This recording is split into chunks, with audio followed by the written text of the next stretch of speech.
Cinema ലോകത്തേവർക്കും Vinayakan എന്ന പേര് സുപ്രസിദ്ധമാണ്. ചില മനുഷ്യർ ജനിക്കുന്നത് തന്നെ ചരിത്ര പുരുഷനാകാൻ വേണ്ടിയാണ്.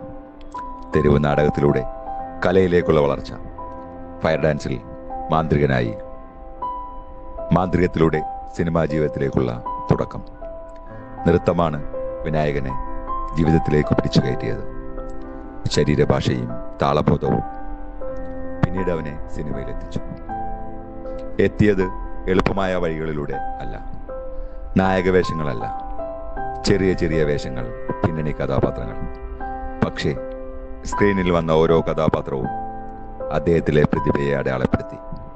2016 കമ്മട്ടിപ്പാടത്തിലൂടെ കേരള സ്റ്റേറ്റ് ബെസ്റ്റ് ആക്ടറിനുള്ള അവാർഡ് അദ്ദേഹത്തെ തേടിയെത്തി.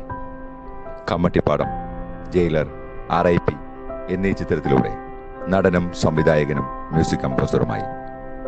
ഡയലോഗ് ഡെലിവറി, ബോഡി ലാംഗ്വേജ്, മുഖഭാവങ്ങൾ എല്ലാം തന്നെ സ്വതസിദ്ധമായ ശൈലിയിലൂടെ വ്യക്തമായി വ്യക്തിമുദ്ര പതിപ്പിച്ചു.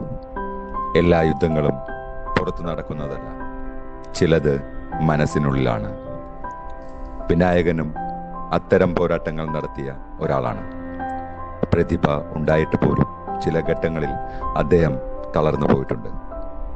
സിനിമാ ലൊക്കേഷനിലെ ജീവിതയാത്രയിൽ ഇന്ന് അദ്ദേഹം തളർന്നിരിക്കുന്നു. സ്വന്തം ജീവൻ സിനിമയ്ക്കായി ബലികർപ്പിക്കാൻ മടിയില്ലാത്തവൻ. ഒരു മനുഷ്യൻ തളർന്നിരിക്കുമ്പോൾ, അദ്ദേഹത്തിലെ പ്രതിഭ മരിക്കുമ്പോൾ ജീവൻ നൽകേണ്ടത് നമ്മൾ ഓരോരുത്തരും തന്നെയാണ്. വിനായകൻ ഒരു നടൻ മാത്രമല്ല, അദ്ദേഹം ഒരു മനുഷ്യനാണ്. വിനായകൻ ചേട്ടന് ഒരു സിനിമയുടെ ഭാഗമായിട്ട് കണ്ടു കഴിഞ്ഞാൽ പിന്നെ പൊതുവേദികളിൽ കാണാറില്ല. അതെവിടേക്കാണ് ഈ അപ്രത്യക്ഷനാകുന്നത്? സിനിമയുടെ ബിസിനസ്, അതാണ് ഞാൻ മെയിനായിട്ട് നോക്കാറ്. മറ്റില്ല, ഞാനിപ്പോഴും എനിക്കത് ഉൾക്കൊള്ളാൻ പറ്റില്ല. എനിക്കൊന്നും അത് ജനം പിന്നെ സംസാരിക്കാൻ അറിയില്ല, പൊതുവേദിയിൽ സംസാരിക്കാൻ അറിയില്ല. അത് കാരണം എൻ്റെ കുറേ താഴെയുള്ള പ്രശ്നങ്ങൾ അതൊക്കെ പബ്ലിക് വന്ന് കാണിക്കണ്ടെന്ന് വെച്ചിട്ട് താല്പര്യമുണ്ട്, പറ്റുന്നില്ല. പിന്നെ 10 പേരിൽ 2 തോണ്ടും. പിന്നെ എൻ്റെ സ്വഭാവം അനുസരിച്ച് ഞാൻ എന്തെങ്കിലും പറയും, പിന്നെ പ്രശ്നവും. ബെറ്റർ വീട്ടിൻ്റെ അകത്തിരിക്കുക.